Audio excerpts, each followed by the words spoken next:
Direct democracy का मतलब ये है कि the people will participate in decision making. मतलब कि जो सिटीजन्स हैं, पीपल के कह सकता हूं मैं, सिटीजन्स कह सकता हूं कि उस देश के जो नागरिक हैं, they will directly participate in the decision making. So citizens will participate in decision making. जो citizens है, they will directly participate in decision making. अब इसके लिए हमारे पास 4 टूल्स हैं कि भाई साहब इन टूल्स की हेल्प से, इन 4 टूल्स की हेल्प से आप डायरेक्ट डेमोक्रेसी को एग्जीक्यूट कर सकते हो। The first is R, the second is R, the third is I and the fourth is P. R is recall, R is referendum, I is initiative and P is आपका plebiscite। ठीक है, अब हम discuss करेंगे पहले recall और initiative को, फिर डिस्कस करेंगे रेफरेंडम और प्लेबिसाइट को। रिकॉल क्या कहता है? रिकॉल एक उस तरह का टूल है जो कहता है कि जो पब्लिक होल्डिंग, जो भी पब्लिक ऑफिस होल्डर है, ठीक है, वो उस पब्लिक ऑफिस होल्डर से, जो लोग हैं वो ये चाहते हैं कि वो अपना ऑफिस छोड़ दे। मतलब कि पीपल वांट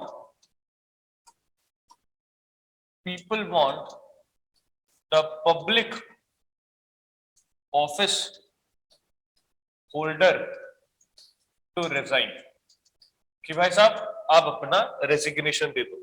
जैसे हैशटैग मी टू, कुछ इस तरह का, कुछ इस तरह का कि सब लोग आ गए, सबने इसको वायरल किया और सबने ये बोला कि अगर कोई ऐसा पब्लिक ऑफिस होल्डिंग है, जैसे मान लो कि कोई भी डायरेक्टर है, कोई भी एक्टर है, या कोई भी स्टेट का पार्ट भी है, पॉलिटिशियन भी है, तो उनसे बोलो कि वो अपनी गद्दी को छोड़े। That is to recall.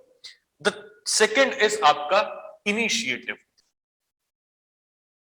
Initiative क्या कहता है कि हम रिक्वेस्ट करेंगे, हम आप कैसे समझ लो कि एक ड्राफ्ट जैसा कुछ लेकर जाएंगे। किसके पास लेकर जाएंगे? गवर्नमेंट के पास, और उनसे रिक्वेस्ट करेंगे कि आप प्लीज इसको इंप्लीमेंट कर दो।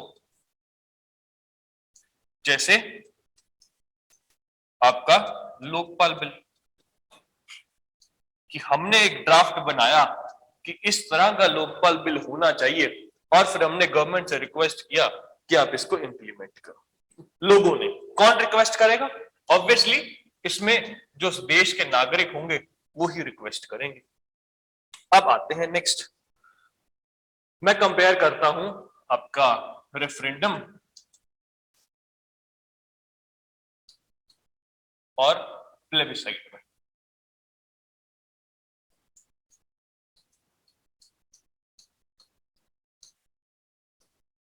रेफरेंडम और प्लेबिसाइट को अगर मैं देखूं तो रेफरेंडम कौन करवा सकता है? रेफरेंडम कौन करवा सकता है? थोड़ी देर के लिए सुनना, समझ आएगी इस चीज को कि रेफरेंडम कौन करवा सकता है। रेफरेंडम करवा सकती है सरकार। प्लेबिसाइट कौन करवा सकता है? प्लेबिसाइट करवा सकती है कोई थर्ड पार्टी। अच्छा, बट ये थर्ड पार्टी किसकी परमिशन से करवाएगी? गवर्नमेंट की परमिशन से ही करवा सकती है।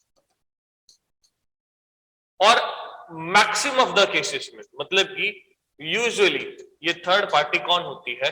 United Nations. अच्छा, करवा क्या सकते हैं इसके अंदर? आप पूछ क्या रहे हो, करवा क्या रहे हो? रेफरेंडम में जो गवर्नमेंट करवाएगी वो आप लोगों से कुछ भी पूछ सकते हो।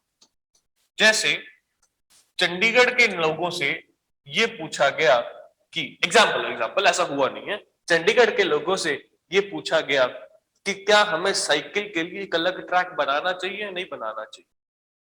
ठीक है, सबने वोटिंग की, मैक्सिमम लोगों ने ये कहा कि बनाना चाहिए, तो बन गया। क्या हमें चंडीगढ़ जैसी सिटी में ट्रैफिक लाइट्स की जरूरत है या नहीं है? कोई भी सवाल सरकार कोई भी सवाल पूछ सकती है, लेकिन प्लेबिसाइट में क्या होगा, वो सवाल कैसा होगा, सेल्फ डिटर्मिनेशन का। सेल्फ डिटर्मिनेशन, सेल्फ डिटर्मिनेशन से मतलब यहां ये है कि क्या आप इस स्टेट का पार्ट रहना चाहते हो या नहीं रहना चाहते हो। कि फॉर इन केस 1948 के आसपास की बात है, अगर आपको कहानी पता हो थोड़ी सी, तो 1948-49 जैसे हमारा हमारा हमें इंडिपेंडेंस मिली, it was the Pakistan liberation army, PLA जिसको बोलते हैं, जिन्होंने जम्मू कश्मीर वाले रीजन में ट्रेसपासिंग की और उस रीजन को अपना क्लेम करने लगे।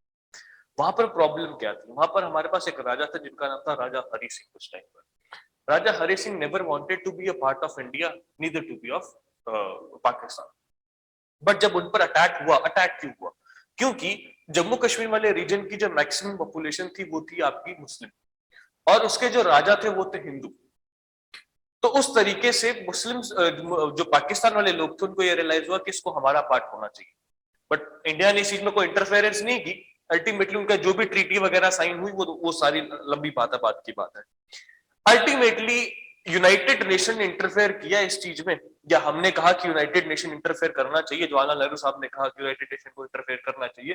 तो यूनाइटेड नेशन ने क्या कहा कि ना तो पाकिस्तान डिसाइड करेगा और ना ही इंडिया डिसाइड करेगा कि इसको किसका पार्ट होना चाहिए। आप ऐसे करो, वहां पर प्लेबिसाइट करवाओ, वहां के लोगों से पूछो कि क्या पाकिस्तान की जम्मू कश्मीर को वो इंडिया का, जम्मू कश्मीर जो लोग हैं जो जम्मू कश्मीर के, वो इंडिया का पार्ट में, इंडिया में इंक्लूड होना चाहते हैं या पाकिस्तान में इंक्लूड होना चाहते हैं। So that was a example of plebiscite. ठीक है, ब्रेक्सिट वगैरह में भी यही चीज होती है। ठीक है, तो ये चीज सेल्फ डिटर्मिनेशन का क्वेश्चन। सेल्फ डिटर्मिनेशन का क्वेश्चन मतलब कि the people of that specific region want to be a part of the specific country और द अदर कंट्री। ये चीज है, ये है self determination. On the other hand referendum में क्या हो सकता है, रेफरेंडम में ये हो सकता है कि आपसे किसी भी तरीके का सवाल पूछा जाए, किसी भी तरीके का सवाल पूछा जाए। इसका मतलब अगर मैं यहां पर एक स्टेटमेंट लिखूं कि प्लेबिसाइट, सुनना मेरी बात, अच्छा इसका आउटकम क्या होगा, इसका आउटकम क्या होगा कि अगर चंडीगढ़ में लोगों से ये पूछ लिया गया कि ट्रैक बनाना है नहीं बनाना, लोगों ने कहा कि नहीं जी हम तो गाड़ी पे जाते हैं, हम तो बाइक पे जाते हैं, या मैं उबर करवा लेती हूँ या ओला करवा लेता हूँ, तो साइकिल की तो कोई जरूरत नहीं है। पर फिर भी सरकार ने नहीं सुनी, साइकिल का ट्रैक बना दिया। मतलब कि अगर मान लो यूएन ने प्लेबिसाइट करवाया, ठीक है, और उन लोगों ने कहा कि हम उसका पार्ट बनना चाहते हैं, चलो ये तो एक अलग सी सिचुएशन होगी कि जिस केस में अल्टीमेटली गवर्नमेंट डिसाइड नहीं कर सकती। बट अगर चलो ऐसे समझ लो कि अगर लोगों ने कहा कि वो इंडिया का पार्ट बनना चाहते हैं और इंडियन गवर्नमेंट ने ये बात कह दी कि नहीं हम तो नहीं एक्सेप्ट करते इसको, तो ये बाउंडिंग नहीं होगा गवर्नमेंट। मतलब कि the neither of the decisions, चाहे वो रेफरेंडम से आया हो चाहे वो प्लेबिसाइट से आया हुआ है, it is not bounding on the government in case of India, not bounding on the government in case of India। बाकी कंट्रीज को छोड़ दो, in case of India it is not bounding on the government।